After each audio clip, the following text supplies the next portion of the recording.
Hello everyone and welcome to the post-match debrief after the Manchester United-Everton game. Finished United 0, Everton 1. I don't really know what to say, to be honest. I mean, that's the problem. I don't really know. I don't know what to say. We were just dreadful. I can't say a single player played well. I can't pick out one player where I thought at least they had a good game. Like every single player was dreadful. Yeah, I mean the only one who I can say, the trouble is I would say Ahmad I thought was probably your best player, but even he was quite wasteful. Yeah, I thought he was quite wasteful. He quite didn't greedy. pass at the right times. He sort of like had the bit between his teeth, like he just like screw you guys, I'm going to do it myself type attitude. And I'll be honest, Dan, this was the sort of performance I said it on the stream that I thought that United had, for the most part, got out of their system. Yeah. You know, it's one thing losing to Everton, it's one thing losing to 10 men for so long, and we'll talk about that in a moment. But it's the manner of the performance that's the concerning part. Like if you had, thrown everything at them, played quite well, and maybe it's just one of those days where it just didn't go in and whatnot. And yes, you had chances towards the end, as you're always going to. And Pickford was outstanding with a couple of amazing saves. It was just not good enough. It really wasn't. No. Players wise, I mean, did you miss Sesko and Cunha that much? Yeah. I know. People have been talking shit about Sesko, but I think he would have made a difference in that game. Like, I just like Xerxes just offers nothing. I'll be honest. I don't really. Maybe it's harsh to go in on Manu, but I don't. He did nothing. When I don't remember him being in that game. No, he didn't do anything when he came on. Casemiro trying to volley it from outside the area. It's just like. I actually thought Mbeumo was arguably your worst player tonight. Yeah, Mbeumo was really quiet. He was very poor. Very poor in possession, didn't hold the ball up well. I thought Shaw was really bad. He made some really bad passes. That's just Dorgu, Mazwari was... Yoro made some bad decisions. Yeah. I mean, obviously, even in the goal, like Bruno and Yoro probably had a hand to play in us conceding that goal. Lamens probably should have done a bit better, but might be a bit harsh. But I think that's the only shot he had to save. Did they actually have any more shots on target? Was that half time? It was one. I don't remember them having. I remember them having. Did they even have a shot in the second half? I mean, they did get up the pitch once or twice. That was the only shot they had on target. They had 3 shots overall. Yeah. We had 25 shots, 6 on target. I mean, that stat. I mean, if ever you wanted evidence that stats don't show the evidence, the full story. I mean, Pickford made some unreal saves, but still, like if we'd have won that match, I'd feel like we'd have robbed Everton. Everton were, I mean, it was a typical David Moyes display, wasn't it? They was dogged, they were rigid, they were very well organised defensively. But United played into their hands because every time they got the ball out wide, they dawdled. Yeah. And they slowed it down. They would play like 3 little passes in a triangle.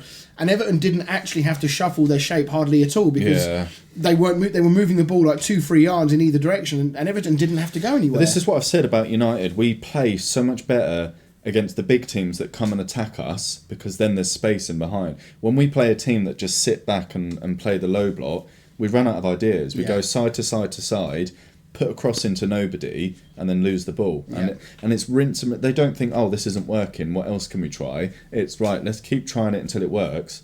Full-time whistle's gone. Yeah, I mean, for me, the single biggest problem was how slow the build-up was. There was a few times in the first half where I felt like Ahmad at least tried to quicken it up.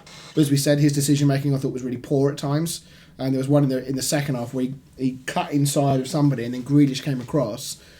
And he just showed absolutely no composure. And he tried to lash it across goal and completely just sliced it out for a goal kick. And it was such poor composure in that moment. You think, just get the ball across the goal. At worst, get yourself a corner, if Grealish blocks it.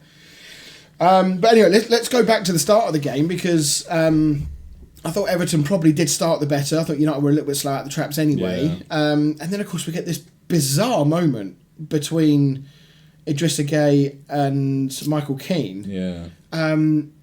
I mean, what do you make of it? I mean, we don't see this very often. I mean, obviously the Lee Bowyer, Kieran Dyer one from all those years ago comes to mind. Yeah, almost like that, isn't it? Like, I'm still not 100% sure what they were actually arguing about because if we'd have scored, I could sort of understand, one of the players saying, "What the fuck are you doing? Like, why aren't you marking your man?" Blah blah blah.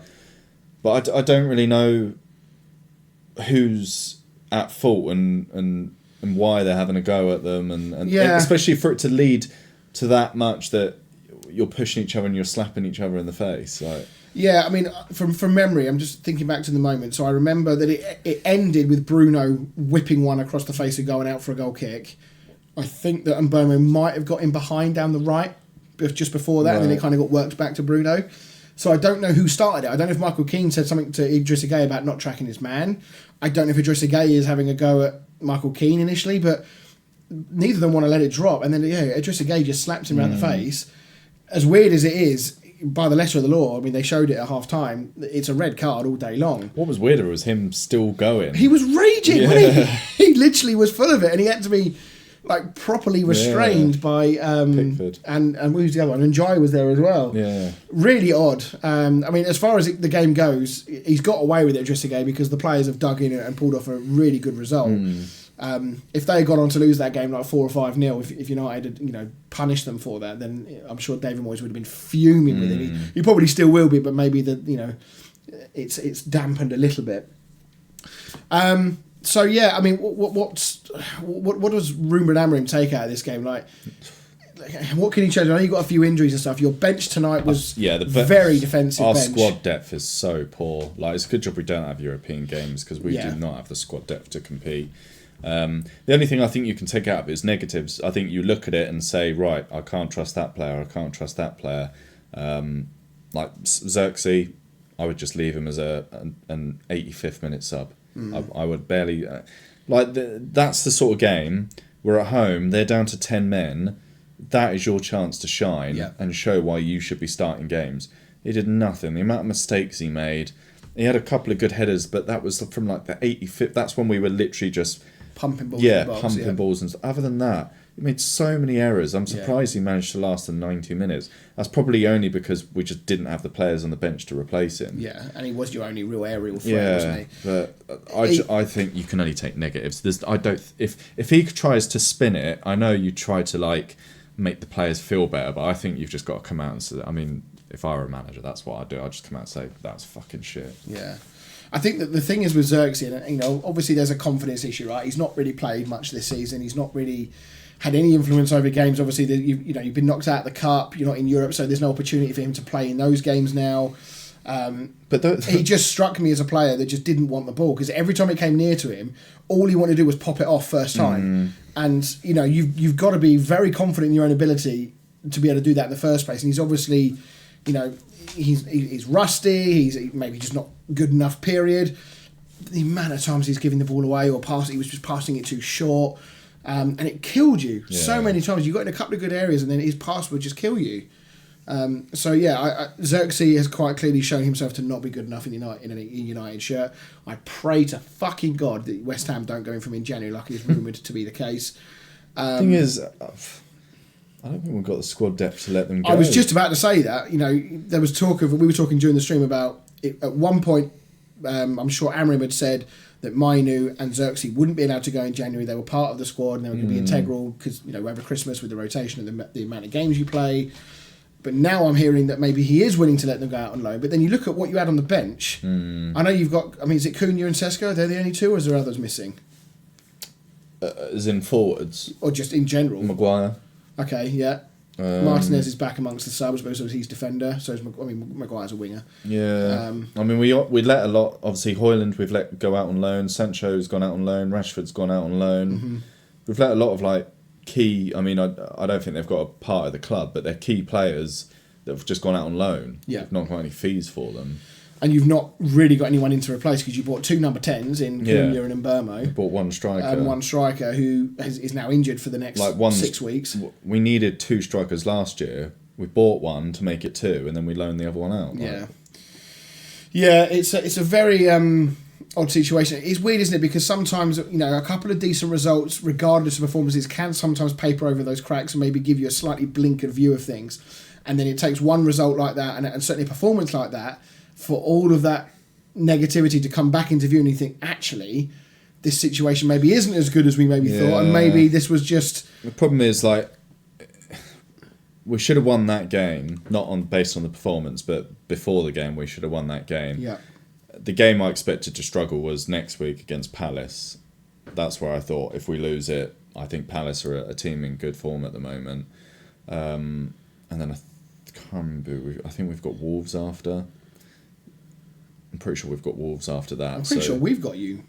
Oh no, it's you. It's us. Yeah, we've got you, and you're obviously pretty much on the up. So yeah, I don't know. I just don't know really with United. We're just so inconsistent, which is that's the most annoying thing with us. And with West Ham coming to town, with the way Nuno plays, I mean, I'm not going to do a video on it this week, but fuck me, I was tempted after the weekend. Nuno, if he goes and does, he may well turn up and do exactly what Moyes has just done tonight. And if Man United are as toothless against a team that sits back like that, we've got players on the break, assuming he plays them, of course, in Bowen and Somerville if he's fit, etc., who can hurt you on the break.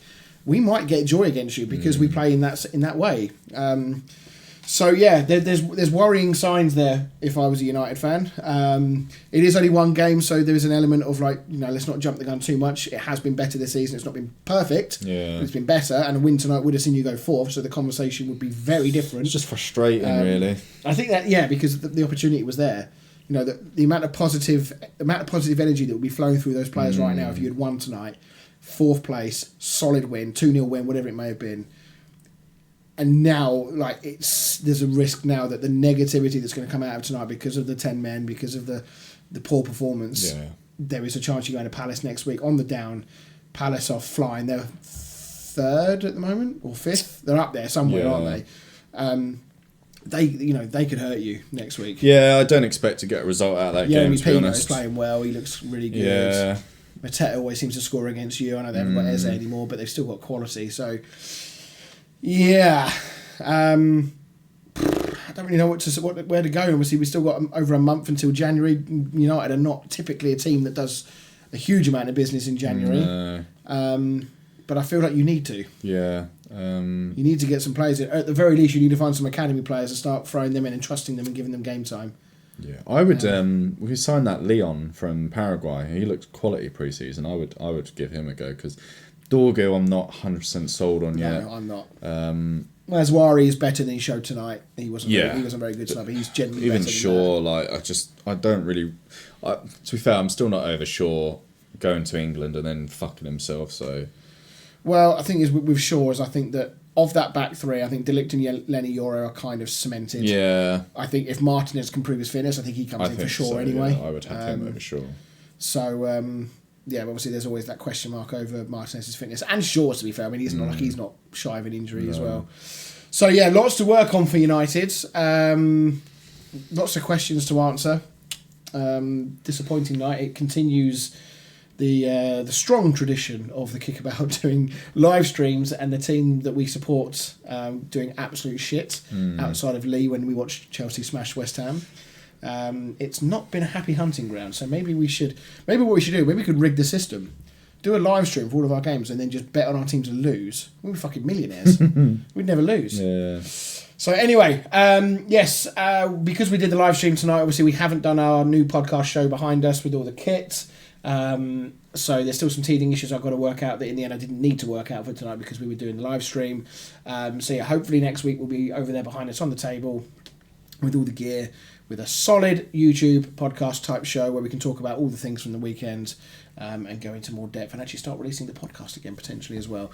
So thanks everyone for watching. Make sure you like, comment, subscribe. Let us know your thoughts about United down below. There was old Neil in the chat was particularly scathing, so I wonder if you'll back that up in the comments. And just let us know what you think. Thanks very much. We'll see you soon. See you later.